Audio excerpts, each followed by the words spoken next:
There was an interesting article in the Washington Post this week. They said they talked to some high-level people in our government who say getting bin Laden really is the end game for Afghanistan, that this is our exit strategy and it changes everything. Is that true, you think? No, I don't. The president's going to announce next month that we're taking 5,000 troops out of Afghanistan over the course of the next few months so that he can say we're on the road out. But we're not on the road out. And I think we'll have U.S. troops throughout his presidency. Even if he gets reelected, we'll probably have U.S. troops there at some number, because the Afghans are such pathetic, organized allies. Right. Yeah, they're only, the only worse ally you could have is Pakistan. And right, because I mean, bin Laden must have had support from. I mean, what do you think the level of support he had? Where was that coming from? How high up? I think there was a group of retired intelligence people, retired military intelligence people, who were supporting him and getting him the money, getting him the protective cover. He thought he was safe. I mean, if you look at the defenses of that villa, there weren't any. Why? Because he thought he'd get a phone call. Right. And he had money sewn into his jacket and phone numbers to call and sewn into his jacket. He thought he'd get tipped. And Pakistan acts very angry at us that we did this, and they say, we're going to retaliate if you do it again. What could they possibly do? Well, all of our supplies to Afghanistan go through Pakistan.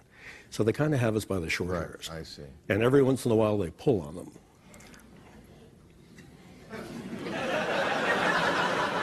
Once again, your technical State Department jargon. You know what I was shocked to find out is that Pakistan actually has lobbyists. Americans, that they pay. How can that even be legal, that a foreign country hires lobbyists? They all have lobbyists. But Pakistans are very good because they've gotten $20 billion, allegedly, to fight the war on terror. That's a pretty good lobbyist.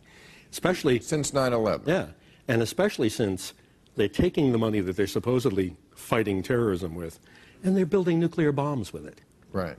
And we don't notice, we don't do accounting, we don't... Well, they have 100 nuclear bombs. There's no incentive. I mean, if we're giving them money to find bin Laden, of course, the last thing in the world they want to do is find bin Laden. Exactly.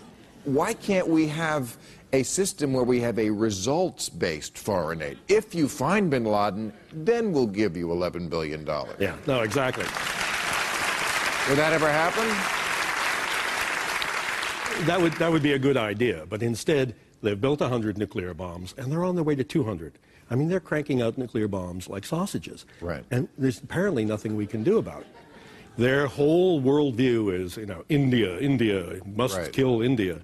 And that's why they started the Taliban.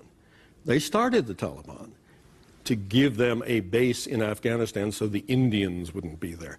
They're paranoid, and they're such pathological liars, they don't even know when they're lying anymore.